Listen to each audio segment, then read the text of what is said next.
మనము నోట్స్ రాసుకునేటప్పుడు గాని కొన్ని పదాలు ఇంగ్లీష్ పదాలుంటాయి సార్. కొన్ని కొన్ని పదాలు ఇంగ్లీష్ ఉంటాయి, యెస్. తెలుగుంటది. Correct point sir. కరెక్ట్. కొన్ని పదాలు ఇంగ్లీష్‌లోనే చదువుకుంటేనే బెటర్ సార్. కొన్ని పదాలకి ఇంగ్లీష్‌లోనే ఉంటే బెటరు. కొన్ని తెలుగులో ఉంటే బెటర్ సార్. కంప్లీట్‌గా ఇంగ్లీష్‌ని అవాయిడ్ జేసి, కంప్లీట్‌గా తెలుగులోనే అయితేనే నాకర్థమైతదని కొందరు అనుకుంటూ ఉంటారు. అట్లా పోకపోతేనే బెటరేమో సార్ నాకైతే. కంప్లీట్‌గా చాలా తెలుగులోనే నాకు ఇంపార్టెంట్. కంప్లీట్‌గా అన్నీ తెలుగులోనే పోతంటారు.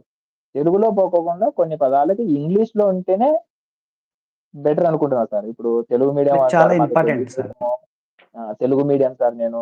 కంప్లీట్‌గా నాకు తెలుగుంటేనే మేలు. కొందరు కంప్లీట్‌గా ఇంగ్లీష్ ఉండే వాళ్ళని ఏం జేయలేం. ఎందుకంటే వాళ్ళని వదిలేస్తే మనకు తెలుగు, ఇంగ్లీషు 2 మనం బ్యాలెన్స్ చేసుకోగలుగుతాం కాబట్టి, తెలుగు పదాలను, ఇంగ్లీష్ పదాలను బ్యాలెన్స్ చేసుకుంటేనే బెటర్ సార్. నేను నేనైతే అదైతే చెప్పగలుగుతాను. తెలుగు పదాలకు అన్ని తెలుగు పదాల మీద డిపెండ్ గాకుండా రెండిటిని బ్యాలెన్స్ చేసుకొని, మన ఇంగ్లీష్‌ను, తెలుగును 2 బ్యాలెన్స్ చేసుకొని ఎళ్ళిపోతే చాలా వరకు బావుంటది సార్.